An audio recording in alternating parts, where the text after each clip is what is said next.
Welcome to Dr. Pundit. I'm Michael Douglas, where we talk about music, not medicine. And on this edition of the show, we'll be talking about another number one hit in the 1980s. Stick around.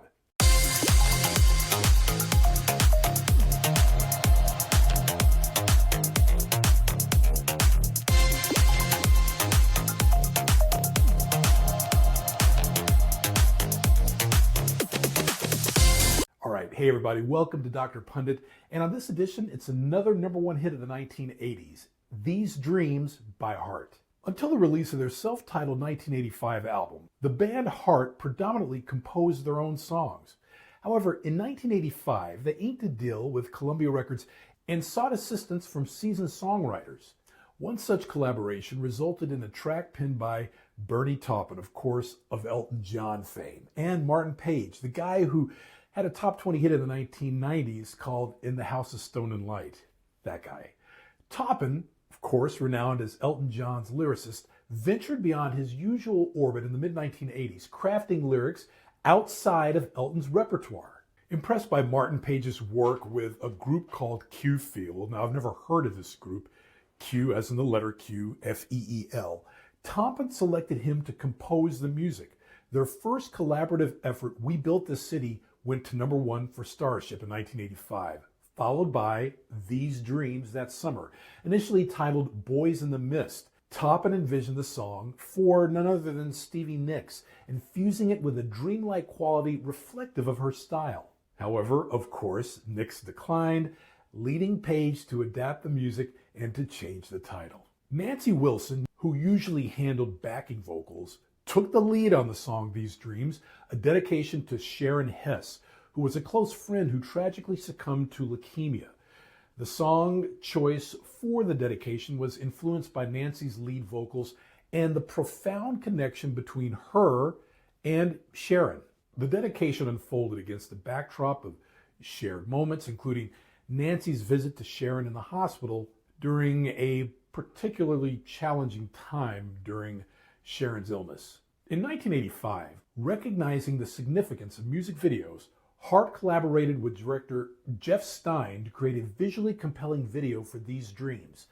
The dreamy clip featuring water, wind, and close-ups of the Wilson sisters marked Heart's entry officially into the MTV era. Following Stevie Nicks' rejection, the song passed on through Kim Carnes, which I didn't know about, who declined due to vocal range issues. Eventually, Peter Wolf, the musician-producer on the Heart album, played the demo for the Wilson sisters, leading to the recording of These Dreams. And the rest, I guess, is history. And we'll talk about that history a little bit more right now. Now, recalling Martin Page, I referenced him at the beginning of this video, he likened the song's inspiration to an electric hymn, drawing parallels to Candle in the Wind, believe it or not. Heart simplified the experimental demo, transforming it into a successful record. These Dreams contributed to Heart's resurgence in 1985, showcasing a band different from its 1970s iteration. The revamped lineup, with Ann and Nancy Wilson at its core, garnered a broader audience, i.e. pop audience, with hits like What About Love, which was a top 10 hit from the same album, and Alone, which hit number one in 1987, 2 years later, from the Bad Animals album.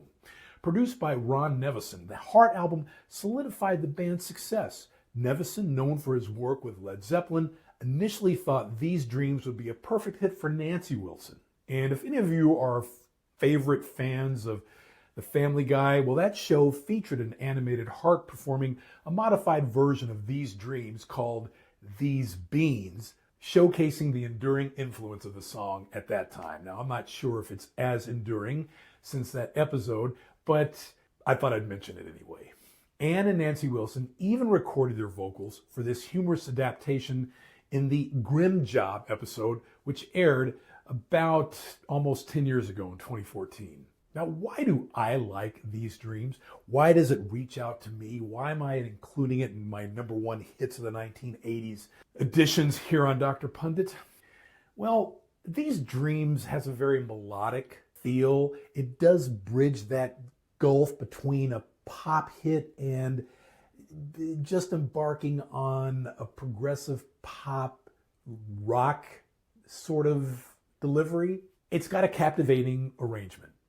These Dreams, the #1 hit by heart from 1985, features a well-crafted musical arrangement, in my opinion, and it immediately captures your attention.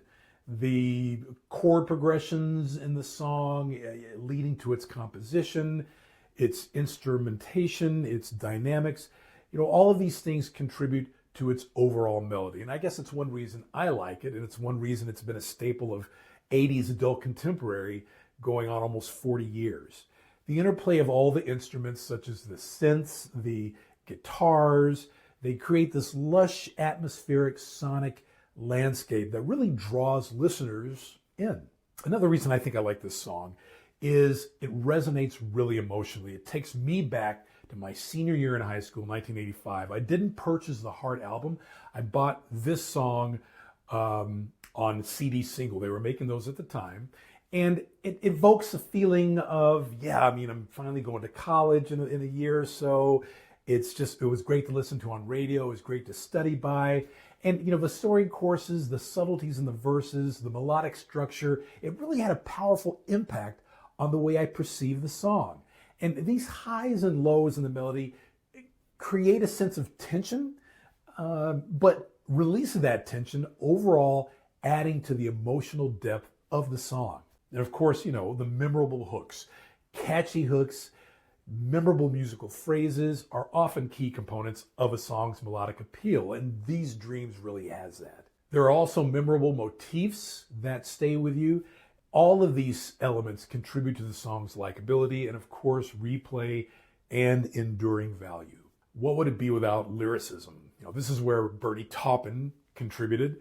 He was the lyricist as well, and of course he brought his storytelling prowess into the song. His ability to craft evocative and poetic lyrics added a layer of overall depth to the overall listening experience to These Dreams.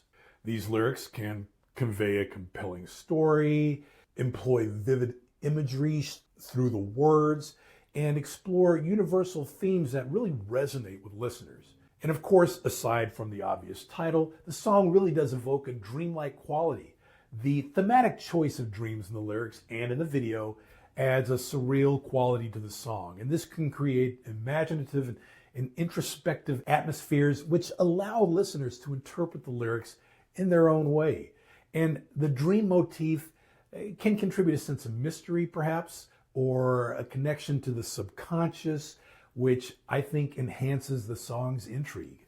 The song is also a relatable song. If the lyrics touch on themes or emotions that one finds relatable, it can deepen your connection to it. And I think this song does that.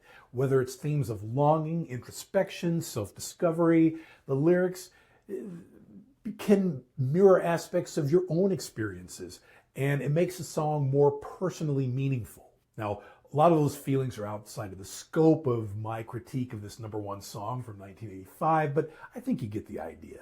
In essence, the combination of a captivating melody, well-crafted lyricism in this song creates a musical experience that really engages the listener.